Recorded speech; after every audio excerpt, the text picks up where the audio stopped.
Hello everyone, this is a re-recording of a talk I did at the 2019 Irish Discworld Convention called Ask Me About Autism.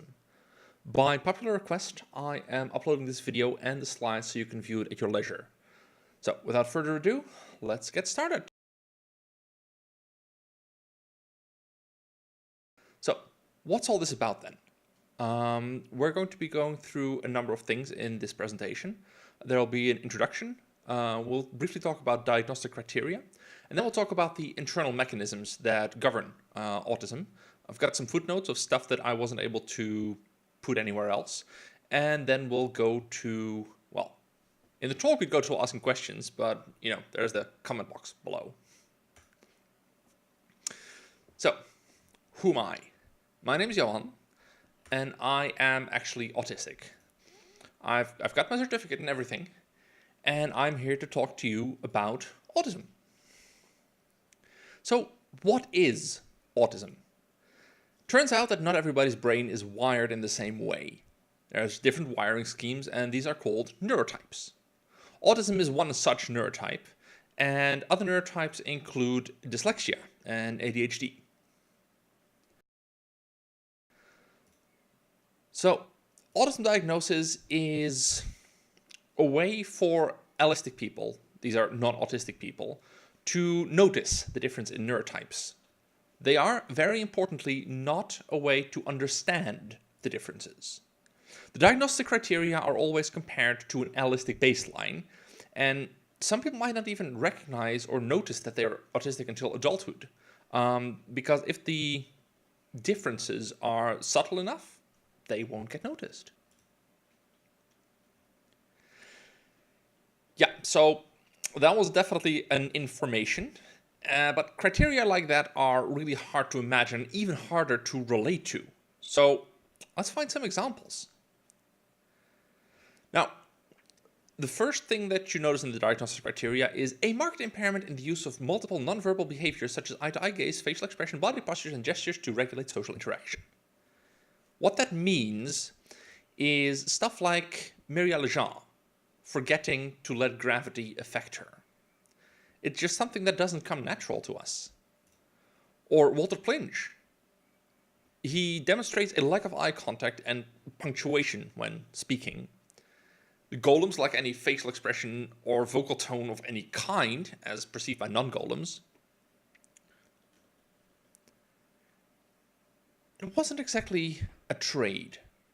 The people wouldn't come down from the chimney. They did say to take everything they wanted.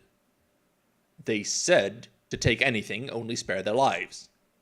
Yes, I don't know why. I smiled at them. Point 1D, lack of social or emotional reciprocity. So these are things like death, not feeling sorry, but thinking sorry. Or Carrot doing the thing on the boat where he went to take a nap. Or Susan, who does not understand why she's not picked for school sports, despite having explained in detail how stupid her classmates are being. And Tiffany Aking doesn't know how to comfort her mother. My mother's in the house crying, she said. And I don't know how to comfort her, she added to herself. I'm not good at this sort of thing. I never know what I should be saying. Out loud, she said, and she wants him back. A lot, she added, hating to say it. He's her favorite. And then there's the schedule stuff, like 3B, apparently inflexible adherence to specific non-functional routines or rituals. Like Sam at 6 o'clock. Or Sam Vime shaving himself. Like, what does it do except maintain his idea of self? Jeremy Clocks and Mr. Bent, they have a personal vendetta, almost, against clocks not being set correctly. So that was that. 6 o'clock. Prompt. Every day, read to young Sam. No excuses. He'd promised himself that. No excuses. No excuses at all. Once you had a good excuse, you opened the door to bad excuses. He had nightmares about being too late. Then we get to special interests. 3A. Encompassing preoccupation with one or more stereotyped and restricted patterns of interest that is abnormal in either its intensity or focus. 3D. A persistent preoccupation with parts of objects. Like Jeremy with his clocks. Like Stanley with the pins and the stamps. Like Sybil with dragons. Like Carrot, anything and everything related to Ankh-Morpork. Angua smiled. Interesting facts. Carrot was full of interesting facts about Ankh-Morpork. Angua felt she was floating uneasily in a sea of them. Walking along a street with Carrot was like having 3 guided tours rolled in one. In the last hour, she'd learned more about Ankh-Morpork than any reasonable person wanted to know. She vaguely suspected that Carrot was trying to court her, but instead of the usual flowers and chocolate, he seemed to be trying to gift wrap a city. Now, there are some problems with the diagnostic criteria. They're designed for young white boys, and girls are left out. Adults are left out. People of color are left out. And they're predicated on struggling or having been traumatized. A lot of the criteria, a lot of the ways that people notice that autistic people are different has to do with not being able to cope anymore. Not being able to cope with the demands that society places on us. And it's only ever what is visible from the outside. No one asks us how we feel or how we experience the world. It's just they notice that we are behaving in ways that they don't expect. Which brings us to the internal mechanisms. How does autism work inside? So there are 4 parts here that I'm going to talk about. One is automatic processes aren't. Second is something called splines. We'll get to a description when we get to that. There's the desire for fairness and justice. And then there's one that is at the core of all the autistic experiences called the magical world theory. So automatic processes aren't, which means that input filtering, which in an allistic brain just happens automatically. Like, oh, that bit is important, that bit is not important. No. Sensory input comes in completely unfiltered. Or it doesn't come in at all until we start looking for it. So here is Sam Vimes with 1 drink nerd of sober. And none of the comforting, cushioning illusions of the world. And there's sometimes, again, being able to feel the cobbles on the street. Allistic people usually just filter out things that they're used to, filter out things that their brain doesn't consider important. But we notice. We notice each and every single one of those inputs, and we have to choose to discard them or choose to interact with them. But we have to notice. We don't have a choice. And your sense of smell. It's always on. It's always there.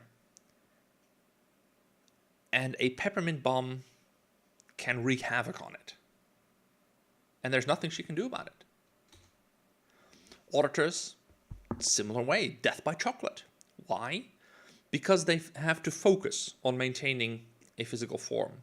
And the moment something overwhelms their senses to such an extent that they lose everything else, they, well, lose everything else. The terrible momentum smashed into Walter Plinge like a tidal wave hitting a teacup. It propelled him out of his chair and flung him against the crumbling scenery. He slid down and rolled into a twitching heap on the floor, clasping his hands over his ears to shut out the sudden, unnatural silence. But this extends to other things as well. Input that doesn't make literal sense just doesn't parse. Like Carrot and his literal-mindedness. Throw the book at him. Yes, sir! Book. Granny, who distrusts books and plays because she cannot differentiate what is true and what is not true, written or performed in them. There's Stanley when he came into Moist's office. What do you want, Stanley? Nothing, Mr. Lipvik. Why are you here, Stanley? Oh, there's a gentleman for you downstairs, sir. It's the literal mindedness. And auditors with the keep left sign pointing to the right. At the moment, Miss Tangerine was trying to explain to other auditors that not feeding an elephant when there was no elephant to feed was not in fact impossible. Miss Tangerine was one of the faster learning auditors, and she had already formulated a group of things, events, and situations that she categorized as bloody stupid. Things that were bloody stupid could be dismissed. But it is a skill. It is a skill that she had to learn, and likewise we had to learn it. Every autistic person has had to learn, usually the hard way, that things that are bloody stupid can be ignored. Actions, likewise, require conscious effort. Any output, any facial expression, any movement of the muscles requires conscious effort. Walter Plinch. His joints are described as seemingly extending outward infinitely. It's Stanley who serves the tea and gets a compliment from Moist that he managed to keep everything in the cup this time. But imagine how hard it is to have to control every single muscle consciously. You can't just hold the cup steady. You have to consciously maintain that position relative to your own body, relative to the momentum, relative to the gravity, and it takes a lot of effort. And then there's Sam Vimes at Treacle Mine Road during the revolution, where he sits down with a cup of cocoa and a cigar. There's the auditors and their, well, everything. Everything an auditor does requires conscious effort when they are in a material form. I can't believe what I saw. I thought he was a thug. And he is a thug. You can see his muscles thinking for him. But he overrules them moment by moment. I think I saw a genius at work, but... as said young veterinary about Vimes in Nightwatch. Next up is splines. Now, splines are something that requires a little bit of explanation. A spline is more or less a collection of knowledge and skills related to a subject. It's how we organize our minds, how we organize our thoughts, our memories, how we organize our skills. And you can see something like this in action with Walter Plinch when he puts on the mask. He has a different skill set, different mannerisms, different knowledge. You can see this in Sam Vimes' Disorganizer, which requires a very specific syntax to affect the name change. He knows that Mr. Insert Name here is called Vimes. But because the knowledge of the name and the knowledge of how to address are separate and require a very specific command word to be spoken, they don't match. And then there's Stanley again, in a panic. And Moist has the idea to ask him about pins. And he describes it as flipping a lever. All of the knowledge, all of the panic vanishes from Stanley, seemingly. And he gets on track about pins. He switched context. He switched his mode of working. He switched the knowledge of what was important, what wasn't. And then there's Carrot at the traffic jam, trying to get Sam home to read to young Sam at 6 o'clock. You closed 2 major roads? 2 whole damn roads? In rush hour? Yes, sir, said Carrot. It was the only way.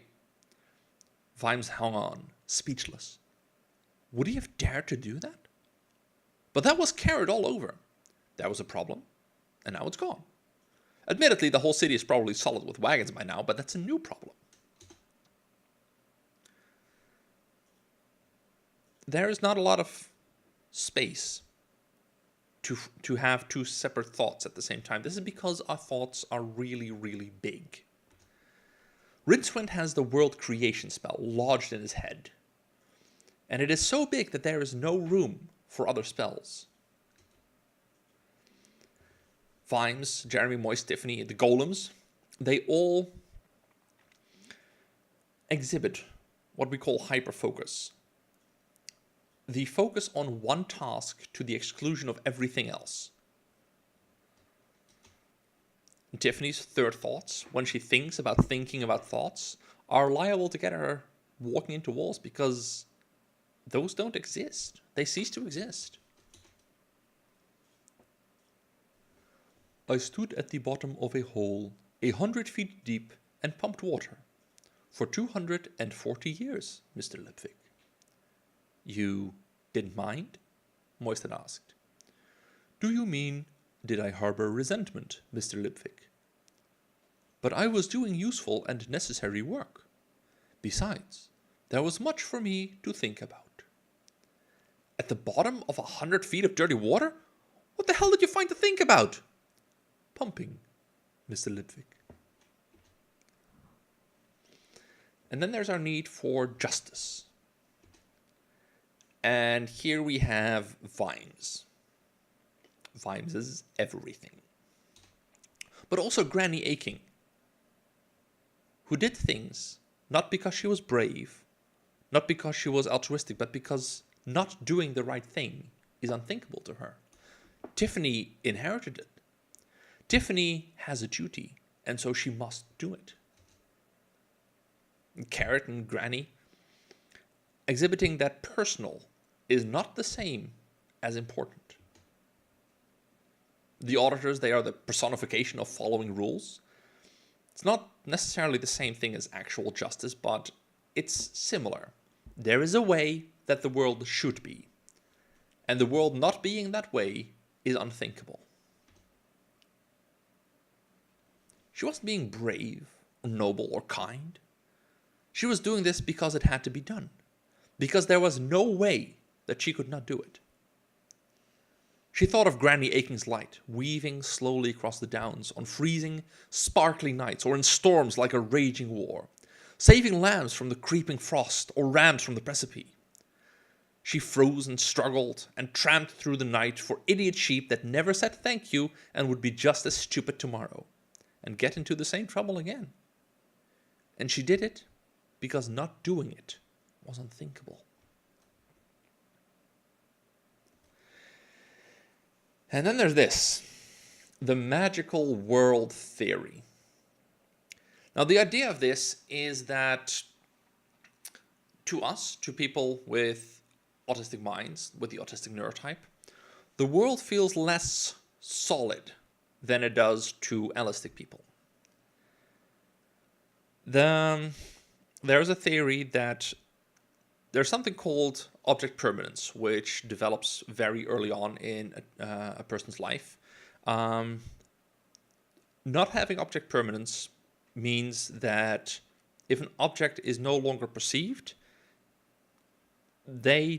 young children, don't realize that it still exists. This is why peekaboo works. It's one of the things that doesn't quite develop in autistic minds.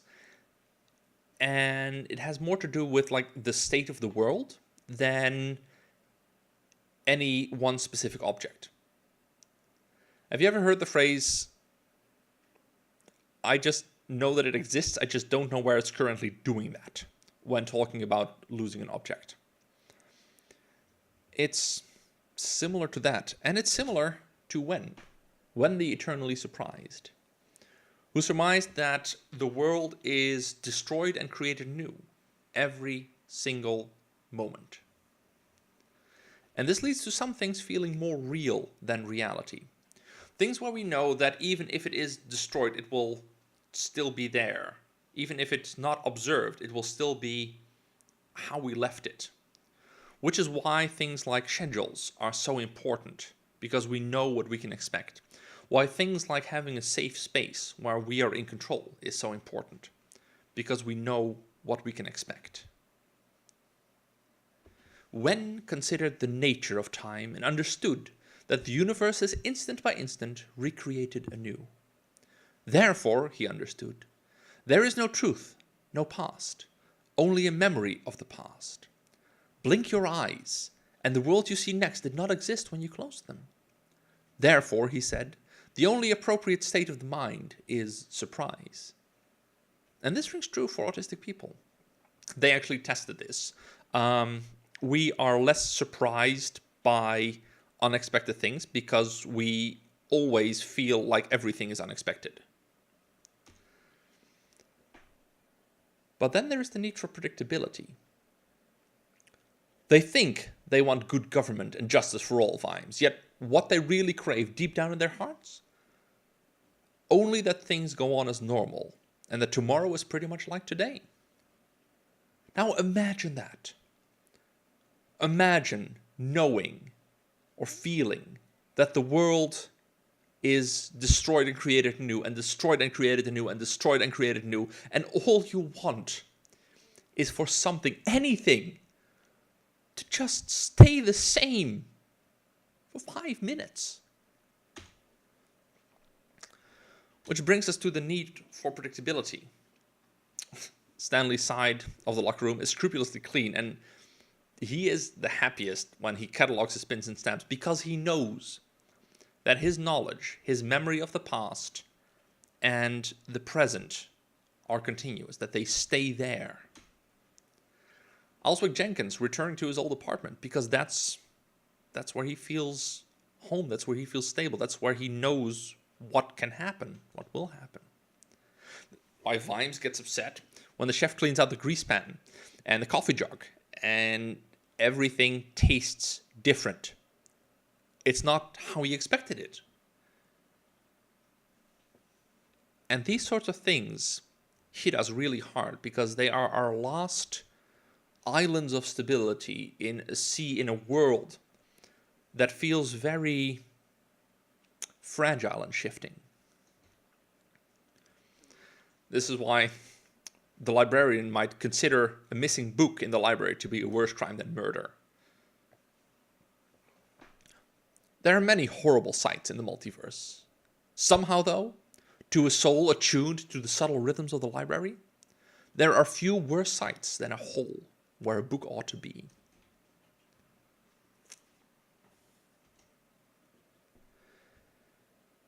This brings us to the footnotes. And the first footnote is comorbidities. There are some conditions that occur more often than usual in people with an autism spectrum disorder. Maybe because of the way the genetics are arranged, maybe because of, we don't know, research is being done. But there is a statistically unlikely amount of people with autism spectrum disorders that also have ADHD, depression, anxiety, irritable bowel syndrome, asthma, hypermobility, and a whole bunch of others. There are more people on the autism spectrum that are transgender than would be expected from a regular grab bag of the general population. And then there are some conditions that exist because of how the world interacts with us. There's anxiety from being gaslit 24/7. Mommy, the lamp is making a noise and I don't like it. Oh, hush. Lamps don't make noise. Yes, they do. Mommy, the sound is making my teeth hurt. Oh, hush, there is no sound. And then there's depression from being in pain and not being believed. Being in pain and having no indication that it will ever end. Sometimes depression is because your brain is not working well. Sometimes depression happens because it is a reasonable response to what happens in your life. But disability exists within the environment. Carrot is disabled. He is a 6-foot something, muscular, triangle-shaped colossus of a human, and he is disabled. There is a reason he was known as Headbanger. The Tritus is a genius, able to do complex maths in his head, so long as the temperature is low enough. Miss Tick is unable to do magic when she's standing on the chalk. She is an incredible witch, except when she's on the chalk. Granny understands the world through stories. That's how she knows what will happen. And in a world that actually literally runs on narrativium, this is a superpower. But in our world, in Round World, she would not fare well. Now here's a little couple of quick bits. Functioning labels are how much other people notice, not how much we experience autism. Every autistic person's experiences are different, but autism colors every single facet of one's experience. Saying you're a little bit autistic because you're socially awkward is kind of like saying you're a little bit pregnant because you have swollen ankles. Same symptoms, very different causes, very different implications. And here is the buffet analogy. Those who have been to the Irish Discworld Convention will notice this buffet. It is the breakfast buffet. And here we have it labeled with a number of autistic traits. There's the perfect recall, there's the dyspraxia, sensory overload. You can have a couple. You can try to have all of them. You can have just one or two. But everyone on the autism spectrum has some of them. Not some of these ones specifically, but traits. And if you're just in the restaurant having a glass of water, you're not really having breakfast now, are you? Now, how does one support autistic people? There's a couple of good examples in the Discworld. There's the Witches, there's Moist, there's Adora Beldearhart. They realize when talking to someone whose communication is on a different level that their communication may need tweaking. We autistic people try incredibly hard and put in a lot of effort to communicate in a way that autistic people understand. And it would be really nice to have that effort reciprocated. Make the effort to bridge the communication gap, because you, autistic people, know what you're trying to say, know why you're trying to say it. So make the effort to say that in a way that an autistic person can comprehend. Meet people where they are. Don't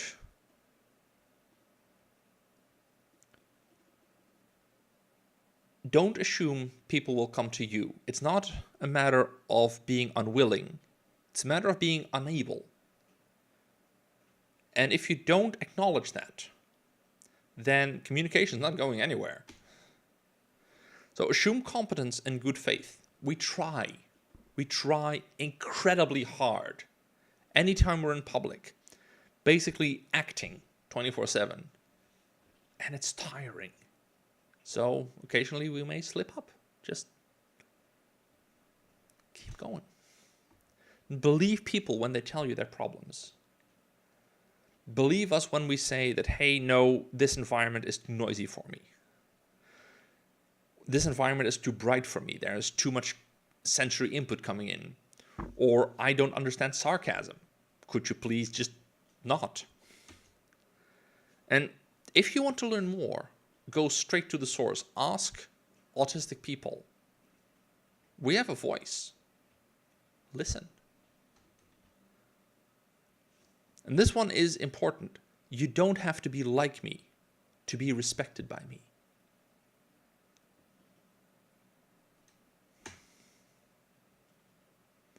Which brings us to the end of the talk here.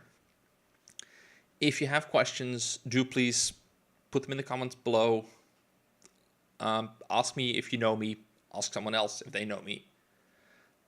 I will do my best to answer. Thank you for watching.